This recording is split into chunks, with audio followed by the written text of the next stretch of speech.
नमस्कार, स्वागत है आपका आईटीवी न्यूज पर। आजीगर को लेकर मोगराहाट क्षेत्र की सड़कों पर विरोध जुलूस देखा गया। प्राकृतिक आपदा को नजरअंदाज कर लंबा विरोध मार्च चलता रहा। मोगराहाट के सभी लोग चाहते हैं कि मोमिता देवनाथ को जल्द से जल्द न्याय मिले और दोषियों को कड़ी से कड़ी सजा मिलनी चाहिए। विरोध मार्च से पत्रकारों का सामना करने वाली महिलाओं से लेकर हर कोई चाहता है कि दोषियों की जल्द से जल्द पहचान की जाए और उन्हें कड़ी से कड़ी सजा दी जाए। प्रदर्शनकारी महिलाएं चाहती है कि दूसरा अभया सड़कों पर या कहीं और ना हो। इन्हीं की कुछ झलकियां देख लीजिए आईटीवी न्यूज पर।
বিচার চাই, কঠোরতম বিচার চাই।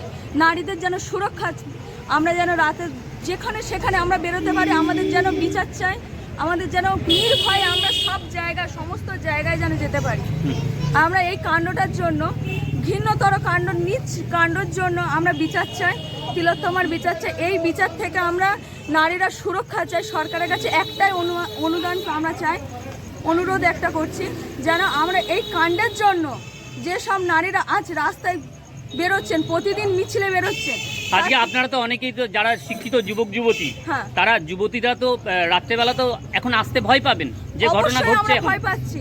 আমাদের সুরক্ষা চাই, আমাদের পাশে পুলিশ প্রশাসন দ্বারা আমরা এর সুরক্ষা চাই, আমরা বিচার চাই। সামনের দিনে যেন এরকম নির্মম কাণ্ড যেন আর না হয়, তার যেন সঠিক শাস্তি হয়। মানুষ যাতে ভয় পায় এই কাণ্ড করতে গেলে, দুবার অন্তত, একবার কি তারা যেন হাজারবার ভাবে এই কাণ্ডর পিছনে যেন আরো মানুষ যেন আমাদের পাশে দাঁড়ায়, যেন জাস্টিস চায়। Thank you. হচ্ছেই না। সরকার প্রশাসনকে জানাতে চাই যে ভালো করে যাতে মেয়েরা রাস্তাঘাটে এই সন্ধ্যেবেলা থেকে শুরু করে সবসময় তো আমরা পড়তে যাই, আসা যাওয়া করি, এর মধ্যে যেন সবাই সুরক্ষিত থাকতে পারে।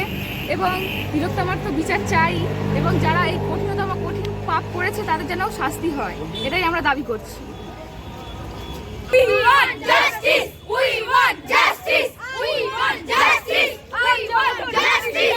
গর্জে উঠুন নারীশ্বর, justice for Arjigor! গর্জে উঠুন নারীশ্বর, justice for Arjigor! তিলোত্তমার বিচার চাই, বিচার চাই, বিচার চাই! তিলোত্তমার বিচার চাই, বিচার চাই, বিচার।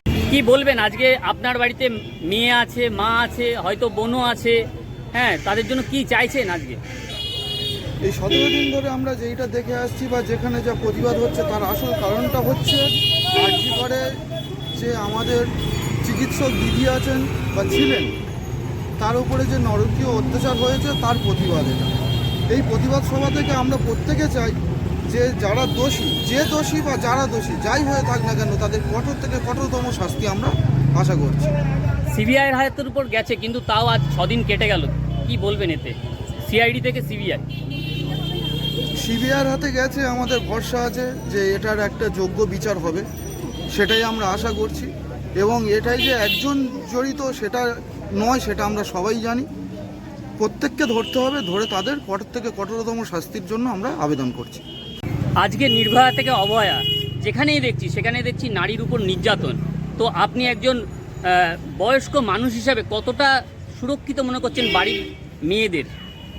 বাড়ির মেয়েদের কোনো রকম সুরক্ষা আছে বলে আজকের সমাজে দাঁড়িয়ে সেটা আর মনে হচ্ছে না।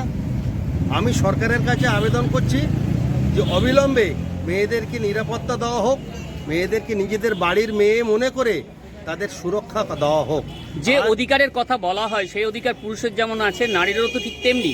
তাহলে তারা রাতের বেলা কাজ করতে যেতে পারবে না, এরকম চলতে থাকলে তারা রাতের মধ্যে বাড়িতে ফিরতে পারবে না, এটা তো একটা দুশ্চিন্তা। ওটা তো বলা কথা, কাগজে কলমে বলা রয়েছে, হাতে কলমে বাস্তবে কিছু নেই।